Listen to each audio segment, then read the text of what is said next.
नमस्कार दोस्तों, मैं बालाजी एजुकेशन पॉइंट में आपका स्वागत करता हूं। दोस्तों, आज से हमने एक नई सीरीज स्टार्ट की है जिसमें मैं आपको प्रीवियस ईयर एग्जाम के इडियम एंड फ्रेजेस करवाऊंगा जो लास्ट ईयर एग्जाम में आए हुए हैं। दोस्तों, मैंने मोस्टली क्या देखा है, जो इडियम एंड फ्रेजेस और वन वर्ड होते हैं वो लास्ट ईयर जो एग्जाम में आते हैं वही घुमाकर वही डाल देते हैं। तो कोशिश कीजिए दोस्तों, इनको अच्छी तरह से आप इनके नोट्स बनाइए और अच्छी तरह से पढ़िए।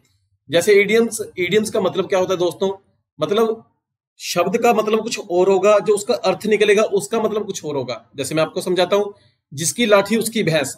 इसमें लाठी किसी की है, भैंस किसी की है, मतलब लाठी भैंस से रिलेटेड कुछ भी नहीं है।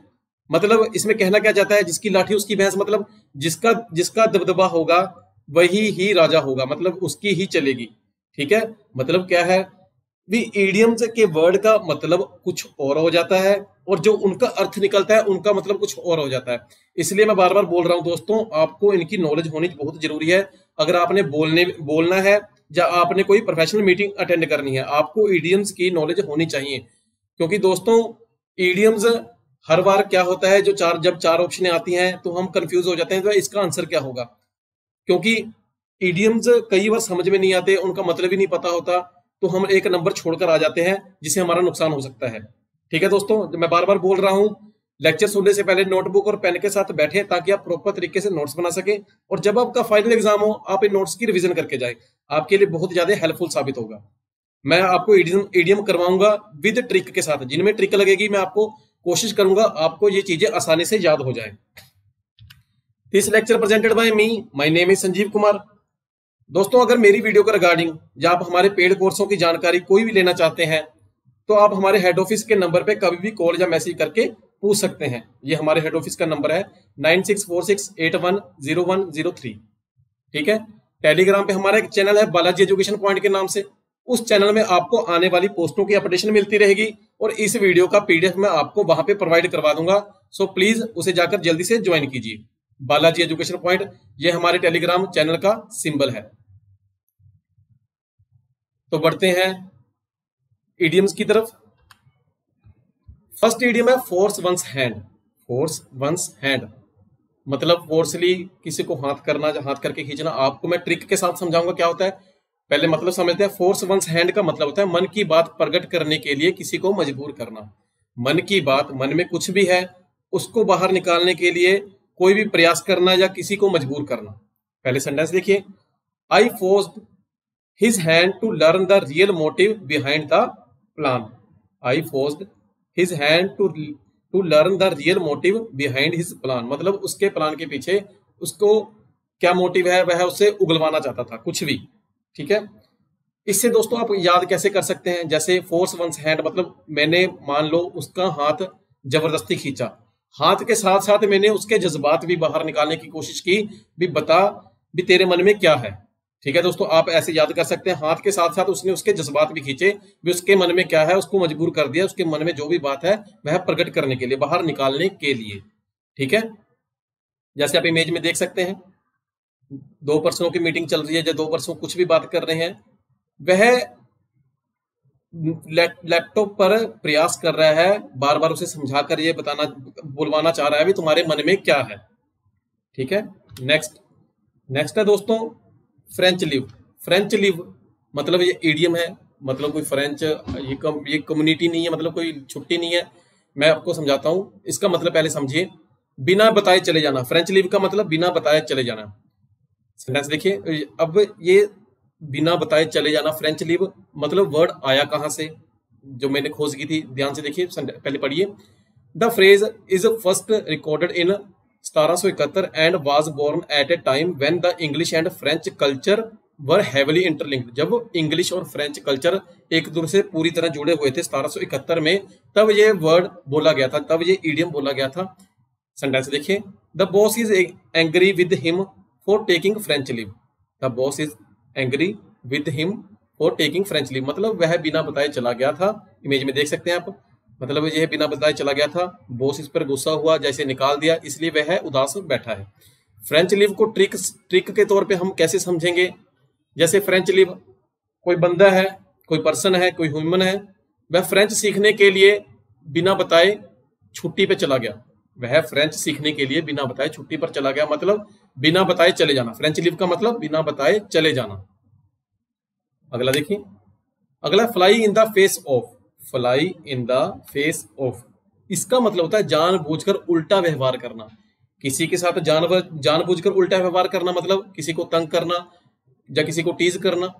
सेंटेंस देखिए, why should you recklessly fly in the face of danger. Why should you recklessly fly in the face of danger. जैसे आप इमेज में देख सकते हैं, गलती ना होते हुए भी उसके पिता लड़के को डांट रहे हैं, मतलब जानबूझकर बुरा व्यवहार कर रहे हैं। अगर मैं इसमें ट्रिक लगाने की कोशिश करूंगा तो मैं ट्रिक यही लगाऊंगा, मतलब मैंने किसी के साथ ऊपर फ्लाई मतलब उड़ा और वापस में उसे छोड़ दिया उल्टा करके। Fly in the face of मतलब फ्लाई मतलब मैं किसी के साथ उड़ा, फ्लाई हुआ और मैंने उल्टा छोड़ दिया उसे, मतलब उसका फेस उल्टा करके छोड़ दिया, मतलब उसके साथ मैंने उल्टा व्यवहार किया, उसके साथ मैंने गलत किया। ठीक है। नेक्स्ट है sink or swim. Sink or swim का मतलब क्या होता है, मतलब डूबना या तैरना। अगर इसका हम मतलब निकालें, इसका अर्थ निकालने की कोशिश करें तो इसका अर्थ क्या होगा, करो या मरो। बहुत बार स्थिति आ जाती है दोस्तों हमारे आर्मी मैन के सामने, हमारे क्रिकेट टीम के सामने भी करो या मरो वाली स्थिति आ जाती है। आपने सुना ही होगा, करो या मरो। सेंटेंस देखिए, I will never leave you we shall sink or swim together. I will never leave you, मैं तुम्हें छोड़कर नहीं जाऊंगा या नहीं जाऊंगी। We shall sink or swim together मतलब जब हम डूबेंगे मरें, जब हम डूबेंगे भी साथ में, जब मरेंगे भी साथ में, या डूबेंगे भी साथ में या मरेंगे भी साथ में। जैसे आप इमेज में देख सकते हैं, जैसे यह कोई खाना है, भी कोशिश कर रहे हैं, इनका इतना दिमाग नहीं है भी आधा आधा खाएं, मतलब पूरी कोशिश कर रहे हैं वह खाना एक ही पर्सन खाएं। इनके सामने कंडीशन है करो या मरो वाली। अगर नहीं छीनेंगे तो वो भूखे मर जाएंगे, अगर भूखे मरेंगे तो मर जाएंगे, मतलब कुछ भी आप समझ लीजिए भी। अगर वह खाना छीनेंगे तो वह जीवित रहेंगे। सिंक और स्विम, करो या मरो मतलब डूबो या तैरो। अगला इडियम है overhead and years. Overhead and years, इसका मतलब होता है दिलो जान से प्यार करना। ओवरहेड एंड ईयर्स मतलब दिलो जान से प्यार करना। मैं आपको ट्रिक बाद में बताता हूं, पहले सेंटेंस देखिए, he is over head and years in live with her. He is over head and years in live with her मतलब उसको दिलो जान से प्यार था, इसलिए वह एक साथ थे, वह एक साथ रह रहे थे कुछ भी। पर इसकी मैं ट्रिक लगाऊंगा, मतलब ओवर हेड एंड ईयर्स मतलब ओवर हेड मतलब जो हमारे दिमाग में होगा, जो भी पर्सन हमारे दिमाग में होगा उसको हम ध्यान से सुनेंगे। मतलब जो पर्सन हमारे दिमाग में होगा उसे हम ध्यान से सुनेंगे। मोस्टली जिसे हम दिलो जान से प्यार करते हैं या कुछ भी, वह हमारे दिमाग में होता है, इसलिए हमें उसे ध्यान से सुनते हैं। ठीक है, मैं ट्रिक यही लगाऊंगा, जो भी हमारे दिमाग में है, जो भी हम दिमाग में सोचते हैं या कुछ भी करते हैं उसको हम ध्यान से सुनते हैं। ठीक, नेक्स्ट है back and call. Back and call, इसका मतलब होता है बुलाने पर हाजिर हो जाना। बैक एंड कॉल मतलब बुलाने पर हाजिर हो जाना। ये वर्ड पहले जब स्टार्ट हुआ था इंग्लिश मतलब यूएसए में 14वीं सेंचुरी में स्टार्ट हुआ था वर्ड। इसका सेंटेंस देखिए, you can not accept me to be at your back and call every time. You can not be accept me to be at your back and call every time मतलब तुम यह इच्छा नहीं रख सकते कि आप जब भी मुझे बुलाओगे मैं आने पर हाजिर हो जाऊंगा।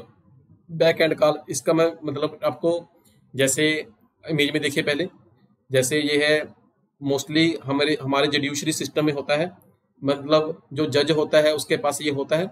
इससे ये क्लियर हो रहा है भी ये है जुडिशरी है, सुप्रीम कोर्ट या किसी भी कोर्ट की बात चल रही है। मतलब जज ने किसी को बुलाने के लिए भेजा, वह साथ के साथ हाजिर हो गया। ठीक है, बैक एंड कॉल मतलब इसमें ट्रिक क्या लगेगी, वह पीछे मुड़ा, किसी को आवाज दी, वह पीछे मुड़ा और किसी को आवाज दी। जब वह वापस अपनी सही पोजीशन पे आया उसने देखा वह आदमी सामने खड़ा था। बैक एंड कॉल मतलब बुलाने पर हाजिर हो गया, मतलब एक आवाज दी और साथ के साथ हाजिर हो गया। नेक्स्ट है फाउल ऑफ। इसका मतलब होता है किसी से दुश्मनी मोड़ लेना। फाउल ऑफ का मतलब किसी से दुश्मनी मोड़ लेना। इसका सेंटेंस देखिए, if this new clerk continue with his criticism मतलब होता है कोई आलोचना करनी, किसी के बारे में निंदा करनी, आलोचना करनी या निंदा करनी। सेंटेंस देखिए, if this new clerk continue with his criticism like this he will soon fall foul of the manager. If this new clerk continue with his criticism like this he will soon fall foul of the manager. ठीक है, I hope आपको sentence समझ आ चुका होगा, क्योंकि sentence मैंने आसान ही चुने हैं जिससे आपको समझने में दिक्कत ना आए, परेशानी ना आए। आप इमेज में देखिए, मतलब यह पर्सन लड़ रहे हैं, आपस में लड़ रहे हैं, मतलब एक दूसरे के साथ उसने दुश्मनी मोड़ ली है कोई भी रीजन के कारण, साफ साफ दिखाई दे रहा है, मतलब वह लड़ रहे हैं। अगर मैं इसकी ट्रिक लगाऊंगा तो क्या लगाऊंगा, फाउल करना, मतलब मान के चलिए एक सेंटर में लाइन है, अगर मैंने कुछ भी, इस तरफ किसी का घर है, इसी तरफ मेरा घर है, अगर मैंने कुछ भी इस तरफ किया तो मैं मानूंगा मैंने कोई फाउल कर दिया और मैंने ये वाले पर्सन के साथ दुश्मनी मोड़ ली। मैंने कुछ कर दिया और मैंने ये वाले पर्सन के साथ दुश्मनी मोड़ ली, मतलब मैंने कोई फाउल कर दिया या कुछ कर दिया, मतलब मैंने उसके साथ दुश्मनी मोड़ ली। फैल फाउल ऑफ मतलब किसी के साथ दुश्मनी मोड़ लेना। अगला है hard of hearing. Hard of hearing का मतलब होता है कुछ हद तक बहरा। हार्ड ऑफ हियरिंग मतलब कुछ हद तक बहरा। सेंटेंस देखिए, you will have to speak a little louder. You will have to speak a little louder as mister Rao is hard of hearing. मतलब आप ऊंचा बोलिए, थोड़ा सा ऊंचा बोलिए, क्योंकि मिस्टर जो राव है वह ऊंचा सुनाई देता है, वह काफी हद तक बहरे हैं या ऊंचा उनको सुनाई देता है। जैसे इमेज में देखिए, मतलब कोई पर्सन है, उसकी बीवी या उसकी कोई भी रिलेटिव कुछ भी लगा लीजिए, वह उस पर चिल्ला रही है, मतलब वह उसने ऐसे एक्सप्रेशन दी है, कान बंद करके ऐसे एक्सप्रेशन दिया है, वह बहरा है, उसे कुछ नहीं सुनाई दे रहा। अगर मैं इसकी ट्रिक लगाऊंगा तो ट्रिक में क्या लगाऊंगा, हार्ड ऑफ हियरिंग मतलब कान, जो हमारे कान है, जो हमारे ईयर्स हैं, वह हार्ड हो चुके हैं। हार्ड होने की वजह से उन्हें कुछ सुनाई नहीं दे रहा। हमारे जो कान है, हमारे ईयर्स हैं, वह हार्ड हो चुके हैं, उन्हें कुछ सुनाई नहीं दे रहा, मतलब इसलिए वह कुछ हद तक बहरा हो चुका है। ठीक है, नेक्स्ट है lead a person A dance. Lead a person a dance, इसका मतलब होता है, जैसे दोस्तों मैंने कहा था, मतलब शब्दों का मतलब कुछ और होगा, जो उनका अर्थ निकलेगा उसका मतलब कुछ और होगा। जैसे lead a person A dance, मतलब डांस जो नृत्य नाच के रिलेटेड है, पर इसका मतलब डांस के रिलेटेड कुछ नहीं है। इसका मतलब क्या है, किसी को जरूरत से ज्यादा तकलीफ देना, किसी को जरूरत से ज्यादा तंग करना, या किसी को जरूरत से ज्यादा तकलीफ देना। सेंटेंस देखिए, why don't you pay him his dues instead of leading him a dance. Why don't you pay him his dues instead मतलब के अलावा of leading him a dance. जैसे आप इमेज में देख सकते हैं, कोई पर्सन है, ऑफिस में इसको ज्यादा काम मिला है, मतलब इसको हद से ज्यादा काम मिला है, इसलिए वह परेशान है, वह तंग आ चुकी है, इसलिए वह इस रिएक्ट के कारण इस रिएक्ट से बैठी है। ठीक है, मतलब इसमें अगर मैं ट्रिक लगाने की कोशिश करूंगा, ट्रिक लगाने की क्या कोशिश करूंगा, फिर मतलब कोई पर्सन है, वह डांस कर रहा है, किसी टाइम हद तक वह आकर रुक जाएगा, किसी भी टाइम हद, जब उसकी लिमिट खत्म हो जाएगी, वह थक जाएगा तो रुक जाएगा। मतलब क्या है, मैंने डांस रोकने के लिए मना कर दिया, मतलब मैंने कहा वह तू डांस भी, आप डांस कंटिन्यू रखो, मैंने उसकी प्रॉब्लम नहीं समझी, मैंने बोल दिया भाई आप डांस कंटिन्यू रखो, मतलब भाई मैंने किसी को हद से ज्यादा तकलीफ दे दी, किसी को हद से ज्यादा तंग किया, या किसी को हद से ज्यादा पेन दी, तकलीफ दी।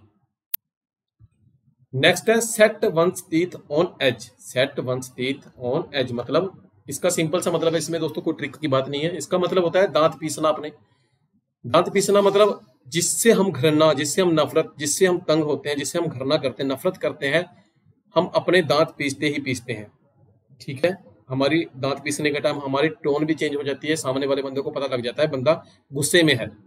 सेंटेंस देखिए, his disgusting behaviour set me teeth on the edge. His disgusting behaviour set me teeth on edge, जैसे अब इसका मतलब मैंने समझा था, घृणा करना, नफरत करना। जैसे इमेज में देखिए, कोई दो पर्सन है, इनके रिएक्शन से पता लग रहा है, मतलब वह एक दूसरे से नफरत कर रहे हैं, बैठे जरूर साथ में पर एक दूसरे से नफरत कर रहे हैं। मतलब दांत पीसना मतलब घृणा करना या नफरत करना। अगला है make a mountain of a mall हिल।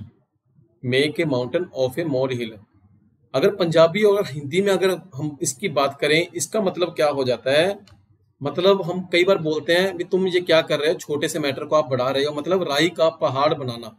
एक छोटा सा राई मतलब उसकी बात का पतंगड़ बनाना, राई का पहाड़ बनाना, मतलब छोटे से मैटर को बढ़ा चढ़ाकर पेश करना, बढ़ा चढ़ाकर बताना। Make a mountain of a molehill, मतलब छोटी सी बात को बढ़ा चढ़ाकर पेश करना, राई का पहाड़ बनाना या किसी को बढ़ा चढ़ाकर बताना।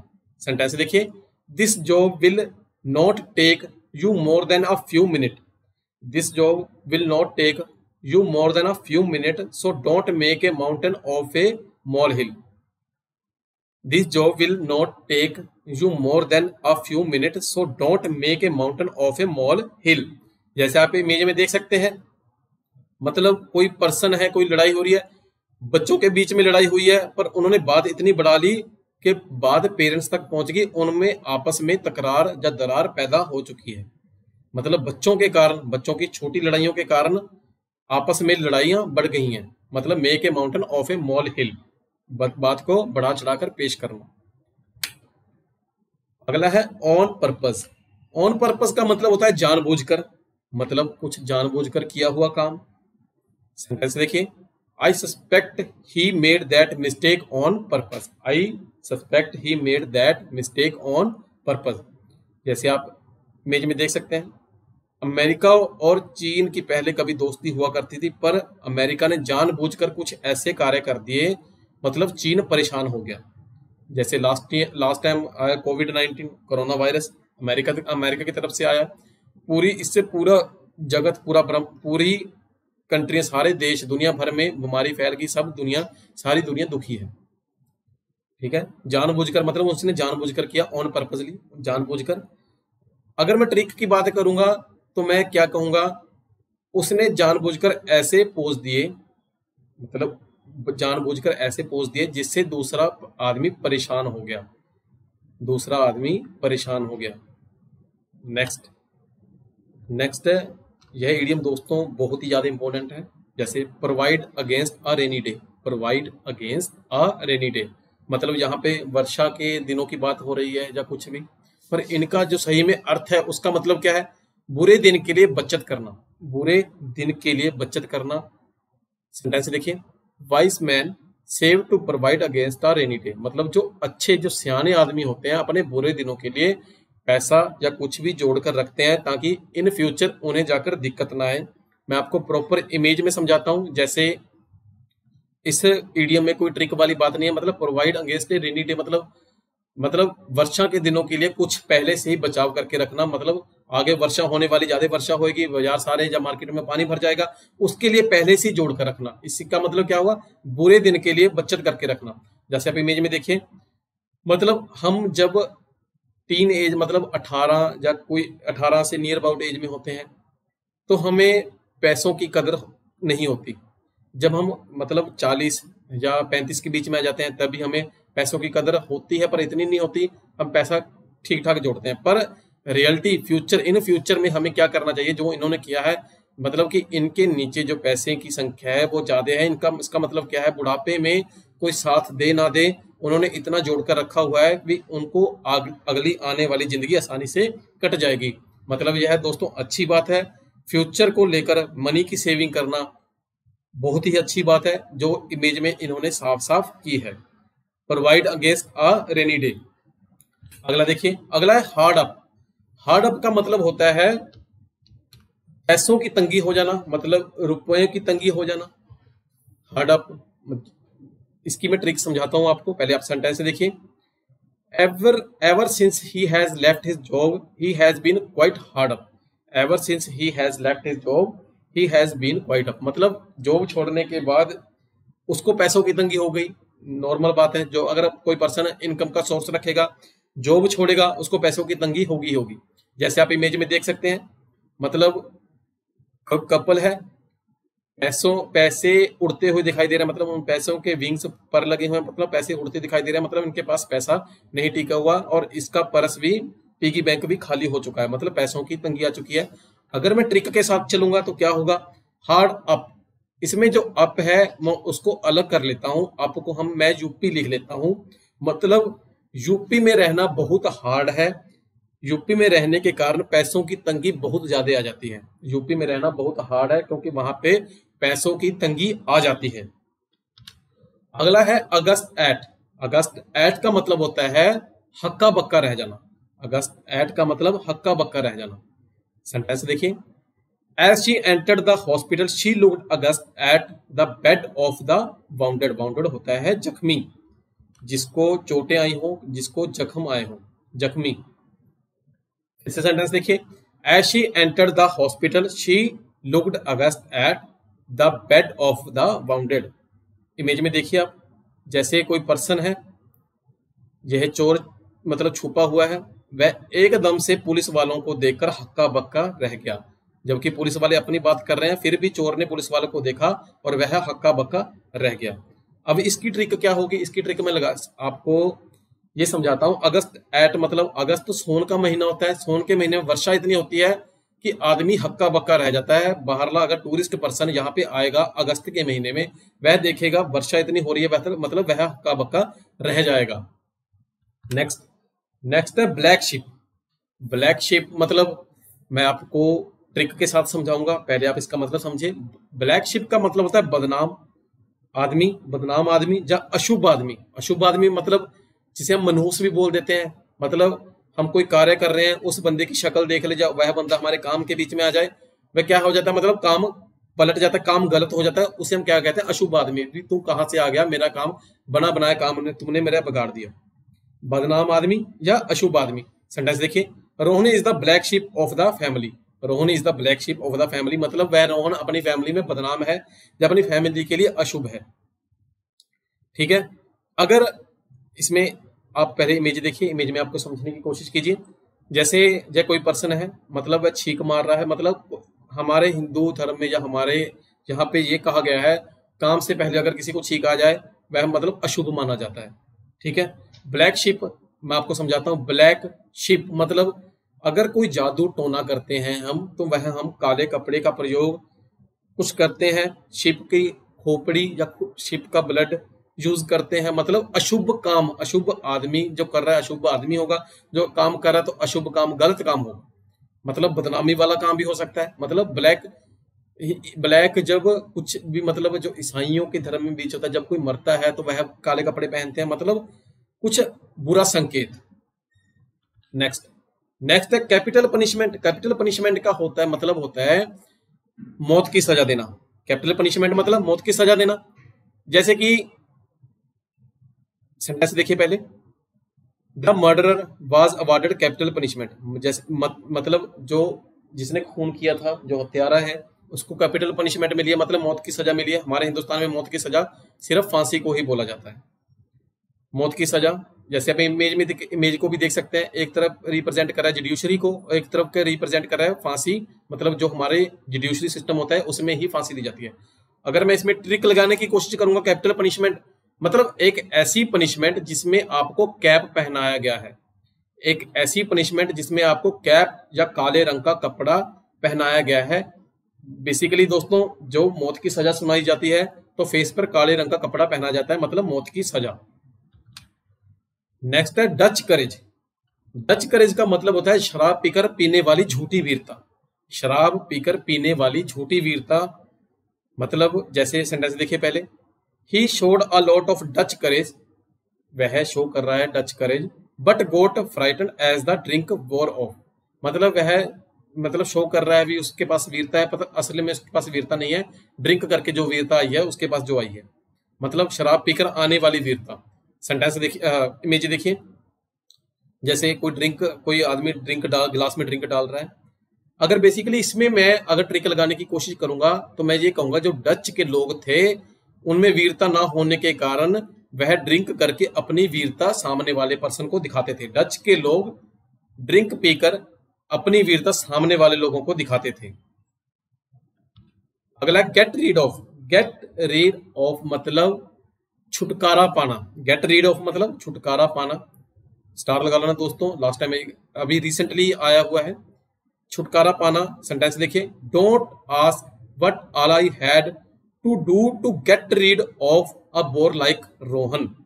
Don't ask what all I had to do to get rid of a bore like Rohan. Sentence आपको समझ आ चुका होगा। जैसे कोई इमेज में देखिए पर्सन है, वह इस दर्द से छुटकारा पाना चाहता है। मतलब कोई भी जब अगर पर्सन होगा उसको दर्द होगा, वह दर्द से छुटकारा पाना चाहेगा। अगर मैं इसमें ट्रिक लगाने की बात करूंगा, ट्रिक क्या लगेगी, गेट रीड ऑफ। यहाँ पे रीड को मैं राइड कर लेता हूं, मतलब आप राइड कीजिए, सभी टेंशनों से छुटकारा पाकर आप आराम से राइड कीजिए, सभी टेंशनों से छुटकारा पाकर आप राइड कीजिए। ठीक है, नेक्स्ट है गो through fire and water. Go through fire and water, इसका मतलब होता है कोई भी खतरा मोल लेना। गो थ्रू फायर एंड वाटर मतलब कोई भी खतरा मोल लेना। मतलब अगर किसी के सामने ऐसी कंडीशन है भी, उसने ये काम करना ही करना है, जिसके जज्बात दृढ़ होंगे, वह किसी भी हद तक जा सकता है। मतलब go through fire and water. देखिए, a patriot is ready to go through fire and water to serve his motherland. मतलब जो देशभक्त होगा अपनी मातृभूमि को बचाने के लिए किसी भी हद तक का खतरा मोल सकता है। आप जैसे इमेज में देखिए, मतलब दिखाई दे रहा होगा आपको, ये मछुआरे हैं। मतलब वह पेट पालने के लिए समुद्र के बीचों बीच भी जा सकते हैं, या समुद्र में कहीं भी जा सकते हैं। मतलब अगर तूफान है, जिसने पेट पालना है, ना वो तूफान देखेगा ना वो लहरें देखेगा। मतलब वह किसी भी हद तक जा सकते हैं, कि कोई भी खतरा मोल ले सकते हैं। मतलब वह गो थ्रू फायर एंड वाटर कभी भी हो सकते हैं अपना पेट पालने के लिए। दोस्तों, सीरीज हमने आज स्टार्ट की है। जो इससे पहले मैंने वोकैबुलरी की सीरीज कराई थी, उसमें मैंने आपको कुछ इडियम करवाए थे, उसके बिहाफ पे मैंने ये छोटा सा आपको टेस्ट दिया है। मैं आपको 15 सेकंड देता हूं, आप कोशिश कीजिए दोस्तों सेल्फ टेस्ट देने की। मतलब अगर आप सेल्फ टेस्ट दोगे तो आपके लिए बहुत ज्यादा अच्छा होगा। मतलब आपको वर्ड याद होने स्टार्ट हो जाएंगे, मतलब यह इडियम आपको पता लग जाएगा इसका मतलब क्या है। टेस्ट एक ऐसा जरिया है जो हम अपनी स्टडी को इजी कर सकते हैं। जैसे देखिए, to keep one's temper, to keep one's temper, कोशिश कीजिए आप इसका आंसर क्या लगाओगे। To become hungry, to be in a good mood, to preserve one's energy, to preserve one's energy, and D option देखिए, to be aloof from. To keep one's temper, मैं आपको मतलब समझाता हूं दोस्तों। टू कीप्स वंस टेम्पर का मतलब होता है अच्छे मूड में होना। यहाँ पे टेम्पर समझकर ये मत देखिए जब तापमान है, बंदा गुस्से में है। मैंने कहा था वर्ड का मतलब कुछ और होगा और पूरे इडियम का मतलब कुछ और दर्शाएगा। इसका मतलब क्या होगा, टू कीप वंस टेम्पर मतलब वह अच्छे मूड में है। टू बिकम हंग्री मतलब वह भूखा है। To be in good mood वह अच्छे मूड में है। टू प्रिजर्व वंस एनर्जी वह अपनी एनर्जी को बचा रहा है। टू बी अलूफ फ्रॉम वह अकेला रह रहा है।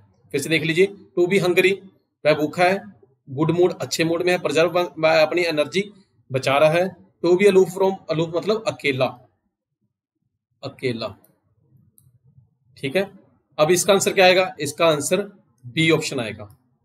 बी ऑप्शन इसका आंसर होगा। टू कीप वंस टेम्पर का मतलब होगा to be in good mood. एक और है, ध्यान से देखिए दोस्तों, to have an axe to grind, to have an axe to grind, इसका मतलब क्या होगा, थोड़ा सोचिए। पहली ऑप्शन देखिए, a private end to serve, a private end to serve. अगला देखिए, to fail to arouse interest, to fail to arouse interest, to have no result, to work for both side, to work for both side. मैं आपको बताता हूं, to have an axe to grind का मतलब होता है स्वार्थ से दिया गया उद्देश्य, स्वार्थ से भरा हुआ उद्देश्य, या स्वार्थ से दिया गया कोई भी उद्देश्य, ठीक है। मतलब मैंने अपने पर्सनल मैटर के लिए कोई किसी को स्वार्थ से भरा हुआ उद्देश्य दिया। आप प्राइवेट एंड टू सर्व, इसका मतलब होता है अपने निजी काम के लिए कुछ भी। To fail to arouse interest मतलब इंटरेस्ट जगाने में असफल हो जाना। टू हैव नो रिजल्ट मतलब कोई रिजल्ट ना मिलना। To work for both side मतलब दोनों पक्षों में कार्य करना, दोनों पक्षों में कार्य करना। इसका आंसर क्या होगा, to have an axe to grind का मतलब स्वार्थ से भरा गया उद्देश्य, मतलब a private end to serve, a private end to serve. अगला है to cry wolf, last time मैंने समझाया था, अच्छी तरीके से समझाया था। आई होप इसका आप जल्दी से आंसर दोगे, कमेंट करके बता दीजिए। टू क्राई वॉल्फ का मतलब होगा, पहले आप ऑप्शंस देखिए। टू लिसन इगरली मतलब किसी को सुनने की इच्छुकता, मतलब किसी को सुनने की जागरूकता। टू गिव फॉल्स अलार्म कुछ खतरे की घंटी या कुछ खतरे का अलार्म, कुछ भी, कुछ गलत अलार्म। टू टर्न पेल मतलब पीला हो जाना। टू कीप ऑफ स्टारवेशन मतलब स्टारवेशन का मतलब था भूखमरी, भूखमरी। टू कीप ऑफ स्टारवेशन मतलब भूखमरी को खत्म करना। टू क्राई वॉल्फ का मतलब क्या होगा, क्योंकि जो वॉल्फ होती है दोस्तों वह भूखमरी को दर्शाती है, इसका मतलब ये नहीं हो सकता वह भूखमरी वाला ही ऑप्शन आपका सही होगा। टू क्राई वॉल्फ का मतलब होता है कुछ गलत अलार्म आना, कुछ गलत मतलब संकेत आना। टू क्राई वॉल्फ का मतलब होगा कुछ गलत संकेत आना। अब इसका आंसर क्या होगा, to give false alarm, to give false alarm. I hope दोस्तों आपको वीडियो अच्छी लगी होगी। प्लीज दोस्तों लाइक करना, शेयर करना और चैनल को सब्सक्राइब करना ना भूलें। God bless you all. जल्दी से आप गवर्नमेंट ऑफिसर बनिए। मिलते हैं नेक्स्ट वीडियो में।